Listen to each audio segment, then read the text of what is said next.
Hello, BCom part third EFM का first paper है project learning budgeting control. इस first paper के अंदर आज हम पढ़ेंगे कैपिटल बस्टिंग और कैपिटल बस्टिंग की जो टेक्निक्स हैं, मेथड्स हैं, उनके अपन अध्ययन करेंगे। यानी कि ये पूंजी बस्टन की जो विधियां हैं, यानी कि कोई भी जो व्यापारी है या संस्था है वो विभिन्न प्रकार के पूंजी जो प्रस्ताव है वो रखते हैं। यानी कि जो कैपिटल जो प्रस्ताव है उनमें से किसी का एक का चुनाव करना होता है या किसी को प्रायोरिटी देनी पड़ती है, तो उसकी बहुत सारी विधियां बता रखी है। तो सबसे पहली जो विधि है वो है ट्रेडिशनल मेथड, यानी कि परंपरागत विधियां। इनको हम परंपरागत विधियां जो कि वर्षों से चली आ रही है, उनके आधार पर हम पूंजीगत जो डिसीजन है वो हम लेते हैं। उसमें सबसे पहली विधि है पे बैक पीरियड मेथड, पुनर्भुगतान अवधि विधि। इसको हम पे अप विधि भी कहते हैं। पुनर्भुगतान अवधि विधि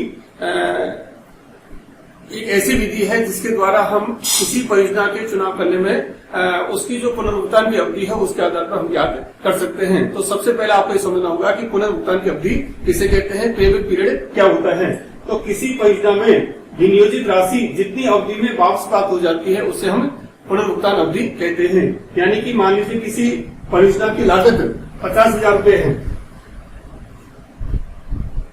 और ये 50,000 रुपए मान लीजिए प्रत्येक साल यदि इस मशीन को हम प्रयोग में लेते हैं, 50,000 रुपए मशीन काम में लेते हैं, तो संस्था को प्रत्येक वर्ष 10,000 अतिरिक्त लाभों की प्राप्ति होती है।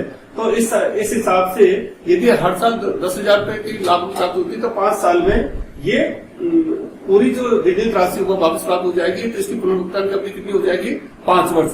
जैसे कि मान लीजिए कोई व्यक्ति है वो कार खरीदता है, टैक्सी के रूप में चालानी करता है, उसने 10 लाख की कोई गाड़ी खरीदी और उसको टैक्सी पर्पज से काम में लेता है, तो उसके अंदर क्या होगा कि 10 लाख रुपए का जो इन्वेस्टमेंट किया है, विनियोजित पूंजी की है, उसमें से अगर मान लीजिए वो 1-1 लाख रुपए टैक्सी के रूप में चला करके उससे इनकम प्राप्त कर लेता है, तो कई बार कहते हैं कि 10 साल में गाड़ी फ्री हो गई।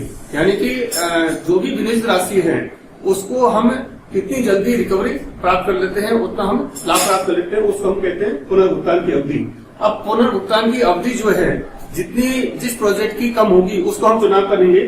सपोज करिए मान लीजिए आपके पास में 3 प्रोजेक्ट हैं X, Y, Z। इसकी पुनर्भुगतान की अवधि मान लीजिए 5 वर्ष है, इसकी मान लीजिए 3 वर्ष है, इसकी मान लीजिए 4 वर्ष है। तो ऐसी स्थिति में जिस परियोजना को चुनाव करेंगे जिसकी पुनर्भुगतान की अवधि सबसे कम होगी, तो चूंकि इसके में X की 5 वर्ष है, Y की 3 वर्ष है और Z की 4 वर्ष है, तो इसमें से कौन सी परियोजना का चुनाव करेंगे जिसकी पुनर्भुगतान की अवधि सबसे कम होगी। तो इसमें सबसे कम कौन सी है, Y प्रोजेक्ट की है, तो 3 वर्ष है, इसको हम चुनाव करेंगे। मान लीजिए आपको रैंकिंग देनी है, प्रायोरिटी देनी है कि पहले कौन सी प्रोजेक्ट मशीन खरीदे, बाद में दूसरी खरीदे, तो फर्स्ट प्रायोरिटी हम उसको देंगे जिसकी पुनर्भुगतान सबसे कम है, तो फर्स्ट नंबर ही आ गया। उसके बाद सेकंड प्रायोरिटी इसको देंगे और थर्ड प्रायोरिटी आपको इसको देंगे। तो इस प्रकार से आप किसी भी पुनर्भुगतान की अवधि जिसकी ज्ञात करेंगे और ज्ञात करने के बाद आप तय करेंगे कि उसकी जिसकी पुनर्भुगतान की अवधि सबसे कम होगी उसको हम चुनाव करेंगे।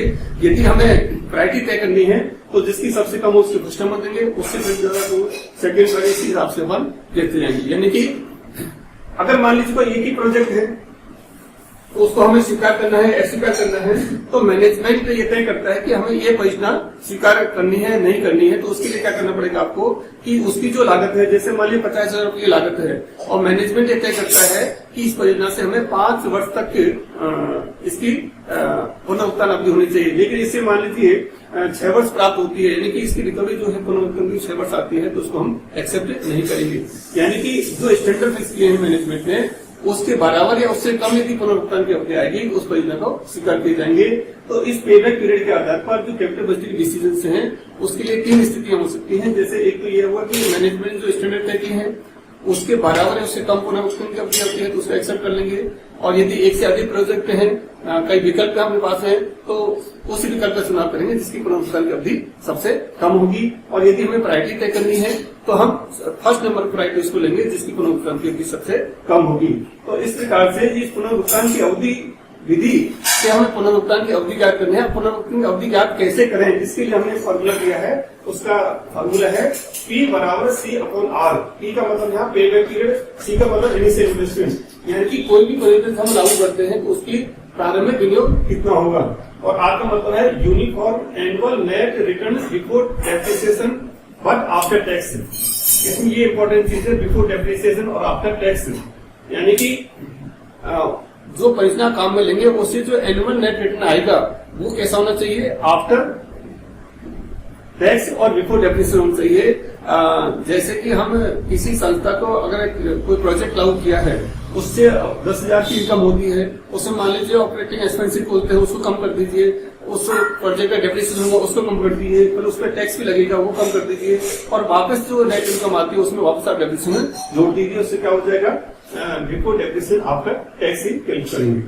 परीक्षा में या तो आपको कैश इनफ्लो दे रखे होंगे, उसके हिसाब से कर देंगे, नहीं दे रखे तो अपने को कैश इनफ्लो, नेट जो कैश इनफ्लो है आपका टैक्स और बिफोर डेप्रिसिएशन आपको कैलकुलेट करने पड़ेंगे। अब हम एक एग्जाम्पल लेते हैं।